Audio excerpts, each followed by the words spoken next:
Have you ever met someone cool, had a great connection with them, felt so much hope for the future, and then had it end like this?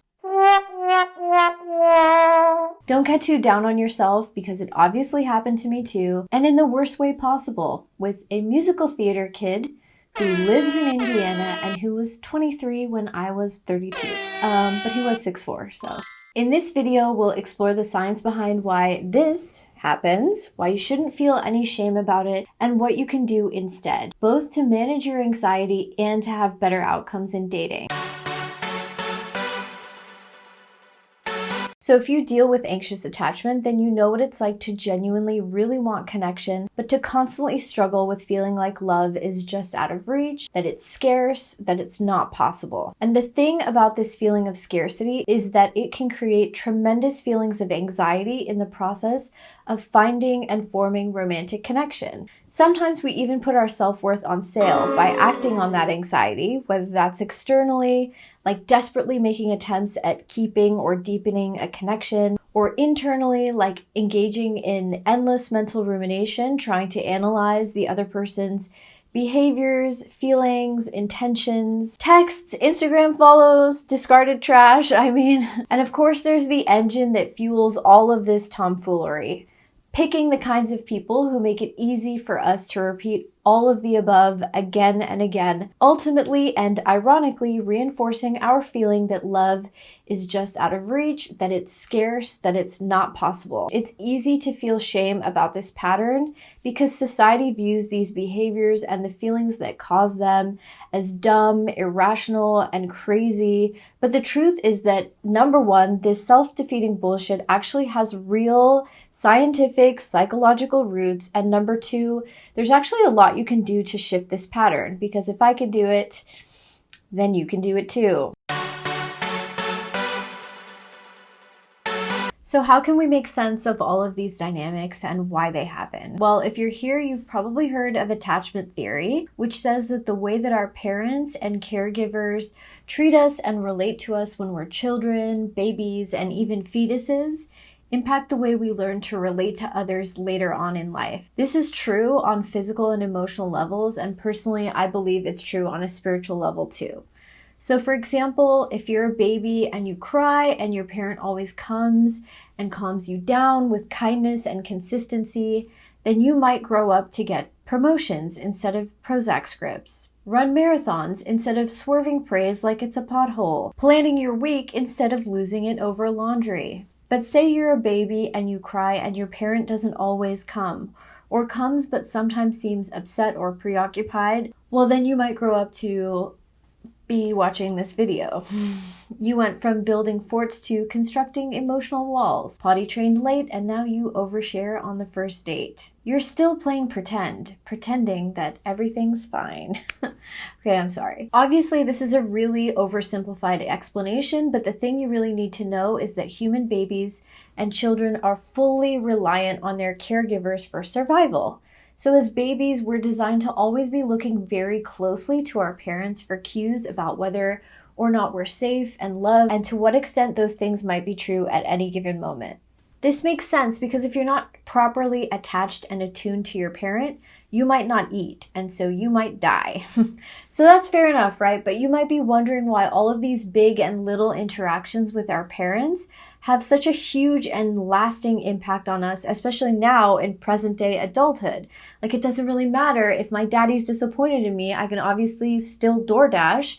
I'm not going to starve and die if my parents are mad at me. But the reason why this stuff often ends up impacting us for the rest of our lives is in part because a baby's brain is extremely plastic. The purpose for this is that so lots and lots and lots of connections can be made between different brain cells in order to help babies learn about their environment quickly and what it takes to survive and be functional in the world.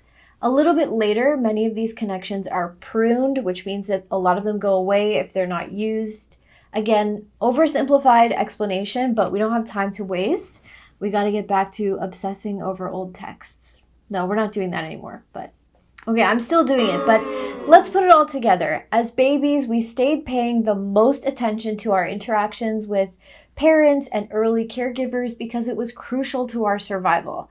And these interactions and patterns happened while we were still developing, when our brains were super plastic. So now when it comes to anxious attachment, if your parents were inattentive or unpredictable, be it in their presence or their mood or both, at some subconscious level, two things might have happened to you. You might have learned to panic and long for that parent, setting the scene for more panic and longing later on, especially because we repeat what's familiar and we equate what's familiar with what's safe.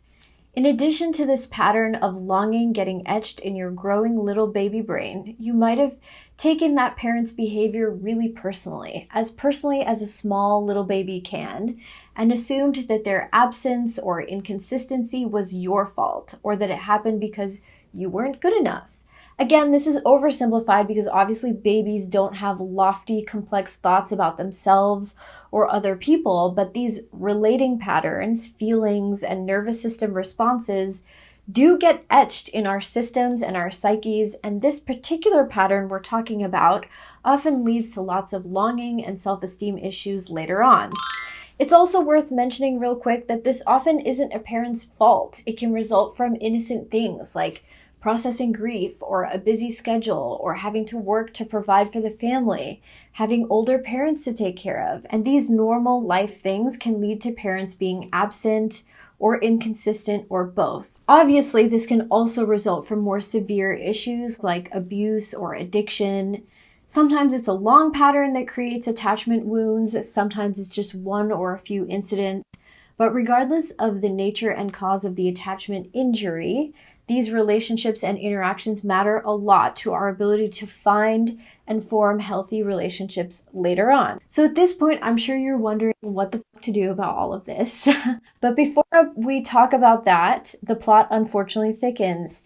And so does my uterine lining, again and again, month after month, because I'm 35, have no man, and if you listen really closely, you can hear the unceremonious sound of the last of my eggs disintegrating as I make YouTube videos about my attachment issues. Anyway, we've established now that the attachment patterns we learned when we were babies or small children often follow us throughout our lives and influence how we show up in relationships and how we expect other people to show up in relationships. And the way the plot thickens is because this often creates self-fulfilling prophecies. This is also called reenactment in the field of trauma. Remember how I said that we repeat what's familiar and we mistake what's familiar for what's safe? So for example, if I'm anxious and tend to be clingy, just hypothetically, I might repeatedly end up with people who are aloof and detached. Every time this happens, it hurts and it deepens that earliest childhood wound and reinforces whatever beliefs I've picked up about myself along the way.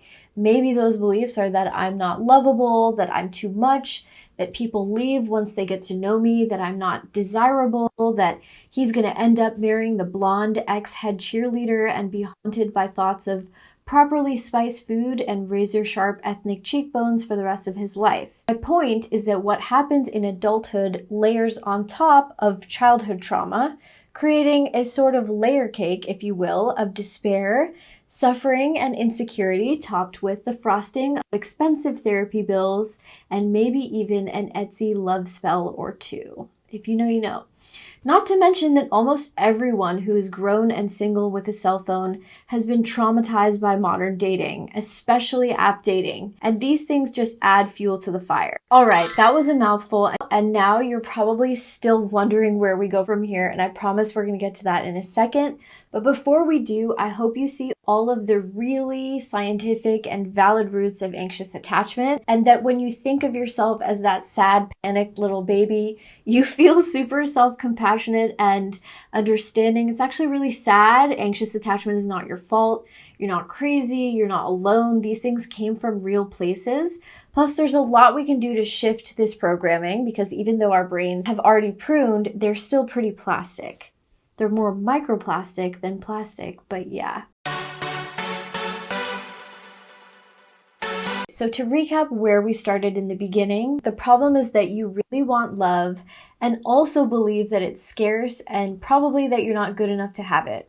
Remember? Because of all the weird baby stuff we just talked about. And if you deal with this, then the early stages of dating are the biggest mindfuck because in some ways, your ancient, weird, traumatized baby beliefs are being challenged, right? Here's a potentially amazing connection right in front of you that could disprove those subconscious nervous system, soul level beliefs that love is scarce and that you're not good enough. But in the talking stage, you're kind of always teetering between the disconfirmation and confirmation of these false beliefs. You deeply desire that they're wrong and that love is possible and that you're worthy, but you're also really afraid that they're right and that love is and will always be scarce and that this is yet another shard of tangible evidence yet again that lends credibility to the feeling of unworthiness that's just caked on the insides of your heart. It's a true psychological roller coaster of hope and terror. And in the midst of all of that, it's really easy to feel urgency, right? You just want to get rid of that scary, teetering feeling. You just want to jump right in and grab and keep that person. You want them to like you a lot, and you want reassurance that you're good enough, obviously. So here's the major point that I've been working towards in this video. The things that anxious attachment makes you want to do: go fast, share a lot, seek that deep intimacy right away, win the person over, increase your anxiety, and continuously confirm your false belief that love is scarce. Stay with me, let me cook. I promise it will be properly spiced. My big proposal is that your focus in early dating needs to be on managing the risk and anxiety you feel in the early stages of dating while collecting more information about the person and the connection so you can see what it could be and what you want it to be. This is way different than the way anxiously attached people usually approach dating, and it might sound really unattainable, but I promise you can do it. And I'm going to give you the actual concrete steps I've adopted and tried that have worked for me. And I encourage you to listen with an open heart and mind. And if something sounds like it might work for you, then treat it like an experiment. Try it. So step one is to make a massive mental shift around the actual purpose of dating. It takes time to know someone and what a connection really is. It should feel more like a gradual discovery and less of like an instant binary yes or no, lock and key kind of feeling. For me, it's super easy to jump ahead and get very black and white about these things by looking for these like undeniable, fateful signs right away that they're the one and we're just gonna have this beautiful life or relationship together, or that they're not. And it's actually harder for me to do that the longer I've been single, because every time it's like, oh my God, it's finally here. I found it at last. Is it happening? Is it happening? But dating, especially in the beginning, is really about evaluating them and the connection, not about forcing an outcome or about using their acceptance or admiration of you as validation to finally prove your worth. Side note, for me, all of this is really tied up in my fight or flight patterns.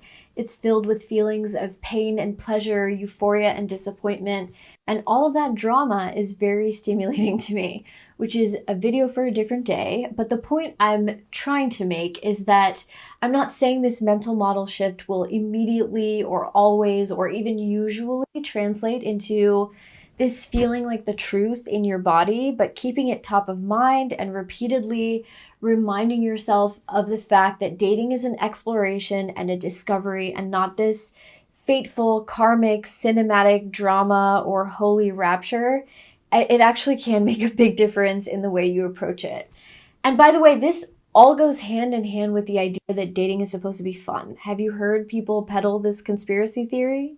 But think about it, right? When you're exploring something, it's way easy to have fun in that situation than it is when you're like desperately looking for conclusive proof of something and the stakes feel really high and intense and filled with panic. So there's that. Okay, step 2. Let me tell you right now, you're not gonna like this one, but it's actually the most powerful tip in this video, and that is to lower the stakes, lower the feeling of risk and therefore your level of anxiety by going slower. I know, it's terrible, but this is what it can look like, okay? My first tip for going slower is to do shorter dates in the beginning, maybe like 2 or 2.5 hours, maybe like no more than a couple times a week, and trying to limit building the connection over text or phone calls or FaceTimes, since that's really like not the same as learning the person or the connection in real life. To be clear, there's no hard and fast rules. It's gonna differ between each person, and I think you also kind of have to do what's right for you.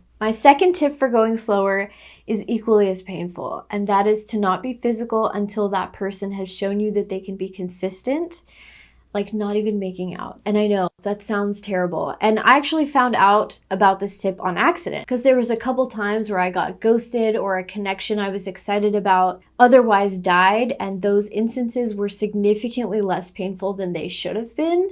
Than I was used to them being. And I was like, wait, why does this hurt way less than it's supposed to? And then I was like, oh, we never swapped DNA. I know this sucks. This piece of advice sucks, but just try it. Do it for me and let the record show that I could also hugely benefit from taking my own advice about this. To be honest, I've had yet to successfully do this on purpose. It has only ever happened by accident. It's also hard because I feel like I'm like a vampiress. It's like a word, right? The female version of a vampire. But anyway, I feel like I'm a vampiress of anxious attachment. I have to get dosed with an F-boy's DNA every 100 days, or I start to vaporize or like melt. You think I'm kidding, but I really do keep track of how many days it's been. My third tip for going slow is to pump the brakes on sharing sensitive information super fast. Obviously, everyone has things about themselves that feel really intimate to share. I know it can be so tempting to share them, to like test the other person, see if they'll still like you, if they know about this thing, to create this like depth and intensity and intimacy by sharing your deepest, darkest secrets and have them still like you. Obviously, individual circumstances may vary. Sometimes it makes sense and is actually ethical to share sensitive information upfront. But as a rule, try not to share your super sensitive shit super early. Step 3, learn how to calm yourself down. The early stages of dating are really anxiety provoking for all of the reasons we've already discussed. And that's true even for normal people. By the way, I use normal people as a slur, but it's even more true for people with any kind of attachment trauma. And it's a mindfuck because it's hard to know what's your intuition and what's your anxiety.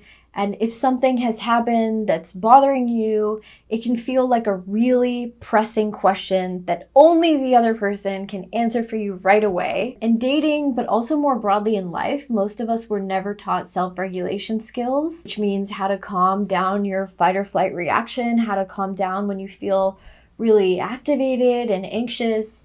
Remember, you're still microplastic. You can still learn these skills now.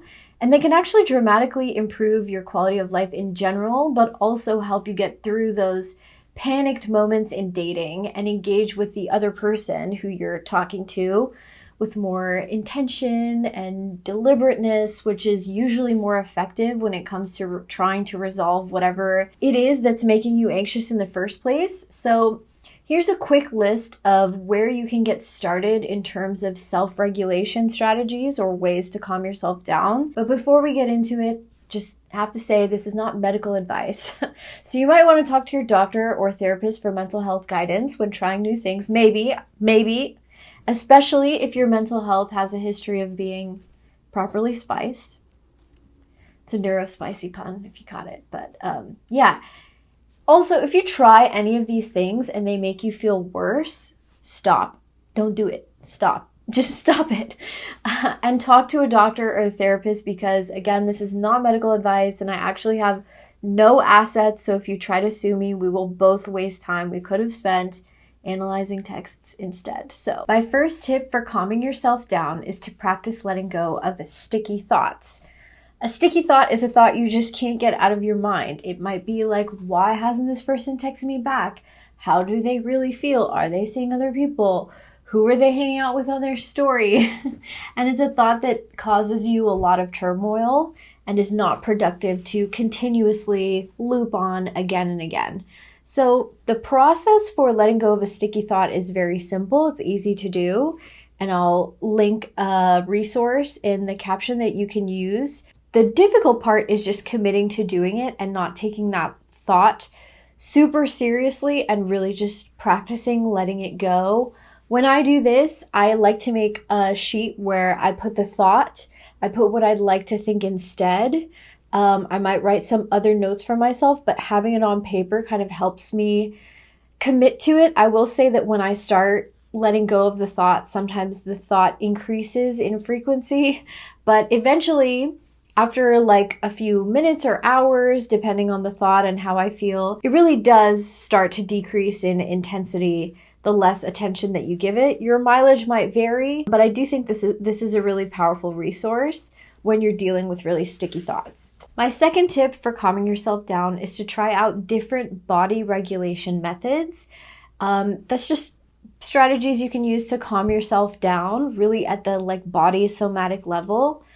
Try out some different ones and then start to consistently use the ones you like best. So examples of ones you've probably heard of are breathing, tapping, movement. My personal favorite is called pendulation, and this is one I literally use frequently, specifically for anxious attachment in dating. And what this means is to locate in your body where you feel the anxiety, where you feel the distress, like literally where in your body do you feel it? And then pick a different place in your body that feels neutral or feels good, and just shift your attention between where you feel the anxiety and like how it feels, temperature, like texture, if you can feel any of that.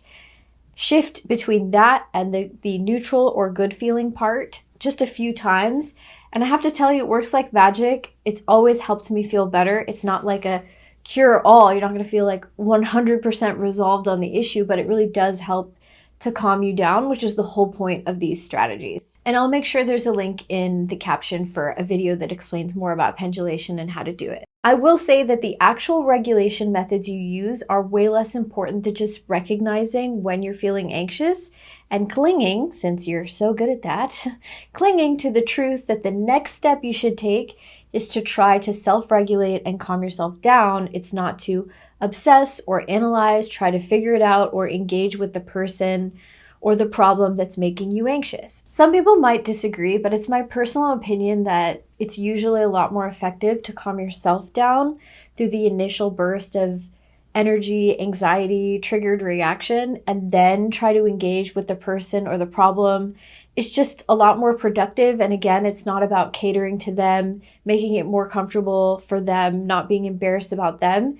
It's more about what's best for you and increasing the chance that you can feel strong and clear going into these conversations, especially in early dating, when coming to somebody with a problem when you're really anxious and activated is actually pretty vulnerable. Again, it's not bad, it's not embarrassing, it's just vulnerable. And we're trying here to carefully manage the risk because that helps with anxiety. Also, after you regulate yourself, you might decide that the thing that was upsetting you isn't something you want to talk about with them or bring up just yet, or maybe it just doesn't even bother you anymore. So that's the power of self-regulation.